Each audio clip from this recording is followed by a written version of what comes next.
لا علم لنا إلا ما علمتنا إنك أنت العليم الحكيم.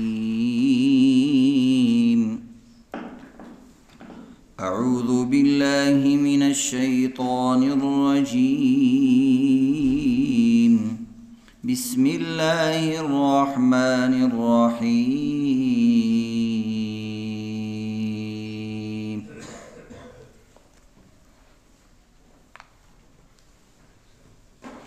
ألف لام ميم. ذلك الكتاب لا ريب فيه هدى للمتقين.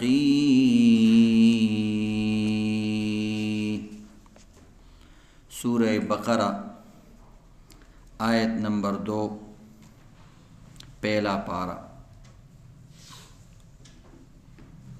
پدی آیات کریمه کې درې صفاتونه بیانېدل. د قرآن پاک درې صفاتونه پدی آیات کریمه کې بیانېدل چې دا کامل کتاب دی او لارې بشک بے شبې کتاب دی او هدایت دی د پاره د متقین. د تقوادارو او د متقین هغه بحث در روانو چې د متقین درجات کم کم دي او متقی څه ته وایي دا درته بیان شو. نن درته دا بیانېږي چې د تقوا څه فایدې دي. چې انسان تقوادار شي نو دته څه فایدې میلاویږي. یو فایده په خپل قرآن پاک بیان کړی د هدى للمتقین، دته هدایت میلاویږي او هدایت د دنیا په نعمتونو کې د ټولو نه لوی نعمت دی. یو انسان دی هغه ته دا ټوله دنیا میلاو شو او هغه ته هدایت میلاو نشو، دا انسان خسران سره او خسارې سره مخامخ دی. ځکه د دنیا زندگی ختمیږي او آخرت کې به همیش دا جهنم کی. او چې کوم انسان ته د دنیا یو نعمت میلاو نشو، صرف هدایت ته میلاو شو، نو یو ورځ خو به داسې راشي دا دنیا به تیره شي او دا وخت به ختم شي او هغه همیشه زندگی چې کوم د پاغې کې به دا کامیاب او کامرانی. نو دی وجې نه هدایت ډیر لوی صفت دی. ځکه الله رب العزت قرآن پاک کې هدایت ډیر بیان کړی دی او د مونځ غوندې اهم عبادت کې د دې د هدایت دعا شامله کړی ده. اهدنا الصراط المستقیم. یا الله ما ته هدایت راکړي، یا الله ما ته هدایت راکړي، یا الله ما ته هدایت راکړي. هر فرض مونځ کې، واجب مونځ کې، نفل مونځ کې ته دا غواړي.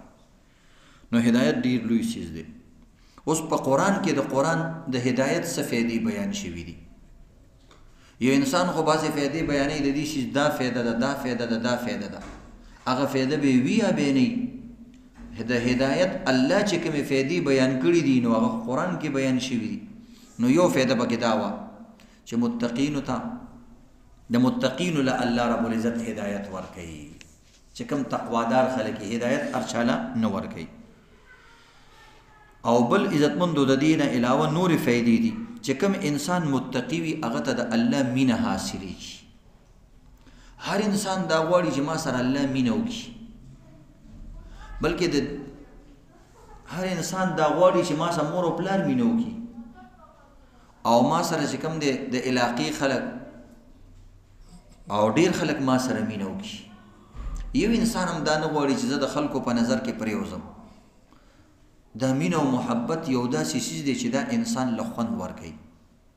نو چې به رب کائنات مینه چاته حاصل شي هغه څومره خوش نصیب انسان دی. نو هر انسان دا غواړي چې ماته د الله مینه حاصل شي.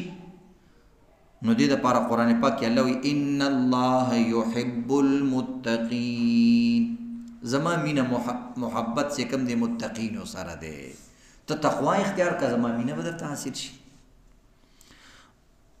نو د هدایت فایدې دا شوې چې هدایت چې کوم انسان ته میلاو شي هغه ته تقوا میلاویږي. دویمې دا فایده شوه د الله محبت ورته حاصلېږي.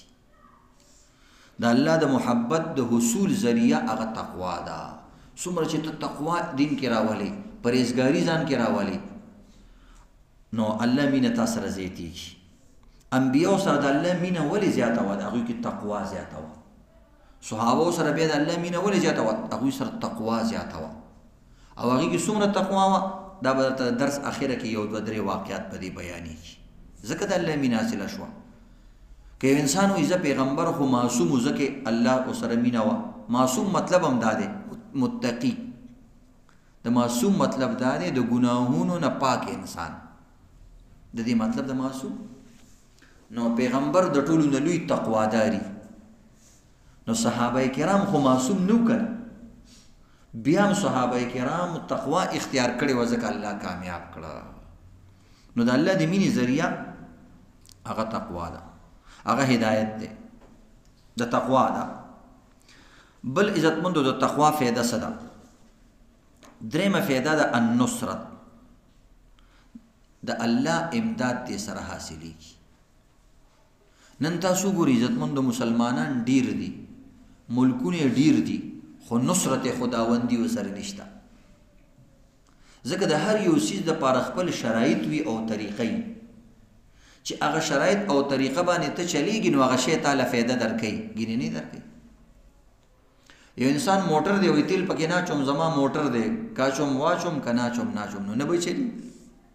یو انسان موټر دی طریقه صحیح نه استعمالی، کپنے والا د تیلو ځای کې اوبو استعمالی، د اوبو ځای کې تیل استعمالی، نه چلی. نو الله رب العزت چې کوم دی نصرت اغستلو دپاره الله رب العزت قرآن پاک کې د تقوا بیان کړی دی.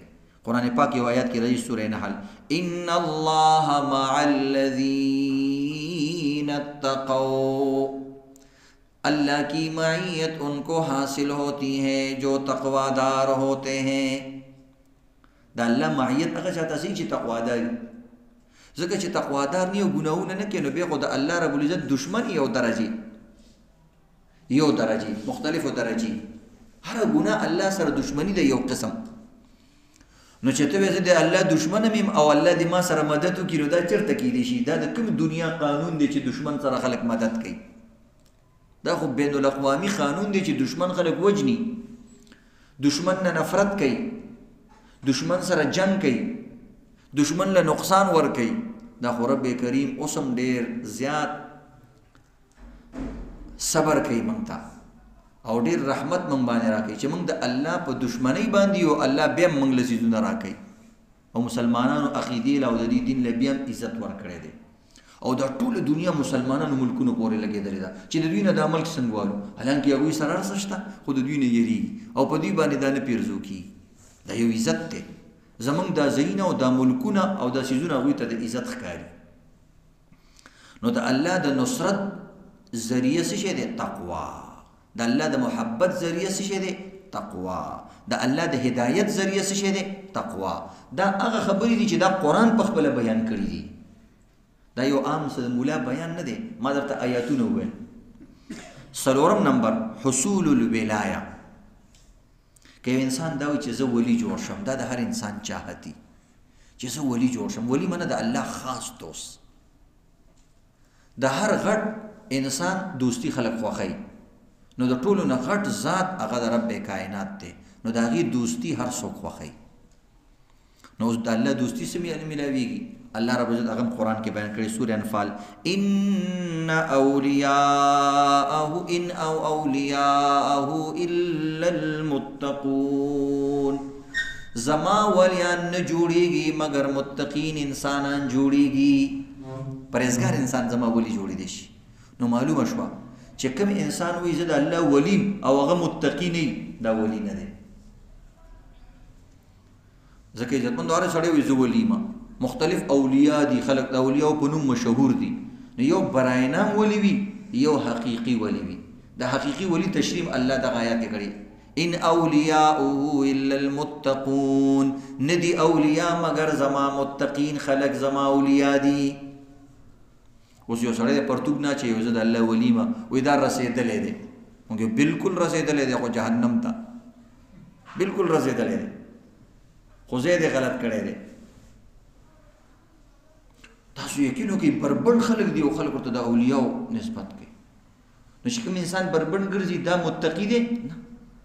قرآن خو راځي، قرآن خو بیانوي وثیابک فطهر، کپڑے به مچې خو پاکې کپڑے باچې، ګنده کپڑے به نه استعمالې، او ځان پټ کا او ستر یې مقرر کړی دی. دین خو د دې تعلیم ورکړي. خپلې ښځې سره چې انسان څومره ستر او پرده کې وي نو نوره بهتره ده.